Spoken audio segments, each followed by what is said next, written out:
This year I entered the query trenches with my first novel, then pivoted to an indie mindset after a lot of thought.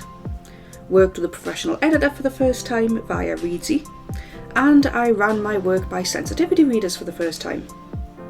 The decision to go indie was driven by my want to control the timing of my releases and other aspects, to make sure I could make my novel as accessible as possible, as well as just taking a hard look at the genre of my novel, which is a genre fusion, a YA paranormal romance with dashes of sci-fi. I think that while AI continues to grow, it will be able to recommend books to readers in more genres than just one, which will open readers up to more than the books that simply fit neatly into one genre. As well as getting to grips with AI along with the rest of the world, I also had that writer's moment where I realised that chances are my fanfictions have been scraped to feed the large language model machines of the future. Now, my fanfictions are under a pen name, so I won't discuss them further here, but needless to say, they progressed too this year, and with them I had my biggest audience response to date. My writing year was split across various activities. I wrote 40,000 words and spent over 100 hours in a mix of copy editing and proofreading, not to mention planning my second novel. Track changes in Microsoft Word were a big learning curve, but I got to grips with it pretty quickly, as well as becoming a lot more familiar with the Chicago Manual of Style and the New Oxford Heart Rules. So kind of the British equivalent.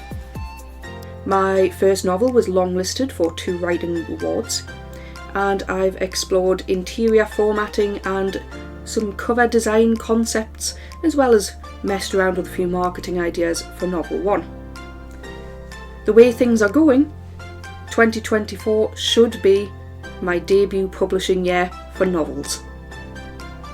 In terms of reading, I passed my goal of reading more than 30 novels, and of course, as usual, manga and fanfiction are endless.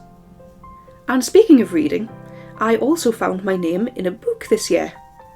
I am happy and proud to say that a novel that I was a sensitivity reader for was let loose into the wilds this year. I highly recommend Invisible by Joey Paul, the first in a new YA dystopian quartet with tons of disability rep. Thanks again for the dedication, Joey. I couldn't believe my eyes when I saw it. My writing area has also gotten a bit of a makeover. While I retired my desk a few years back, needing to sit with my feet up due to my POTS, I've incorporated laptop stands, bed tables, and laptop trays, as well as Bluetooth keyboards, which came in very, very handy and proved their worth in gold because of the last change. The last change being by far the biggest, which essentially made my world turn upside down this year, was the arrival of 2 16-week-old kittens. They turned 1 on January the 4th. Where has the time gone? 2 brothers, all black, named Thelonious and Karibo. In terms of my personal health, I'm still pretty much housebound, leaving only for health appointments. But as household illnesses struck and I needed to urgently get up to hospital on more than one occasion, the unsung hero of this year has been my backup folding manual wheelchair.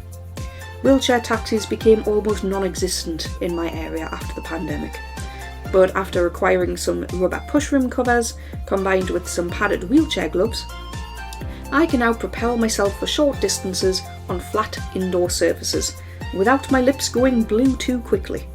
And by knowing how to fold down and reassemble the chair, I can access regular taxis at any time again. So that was my 2023 in a nutshell. What were some of your proudest moments this year? Leave a comment below, leave a like, and subscribe if you want to journey with me into my debut publishing year and come along for the ride. I have to go now, as I have to continue to write my story. One day at a time. Happy New Year.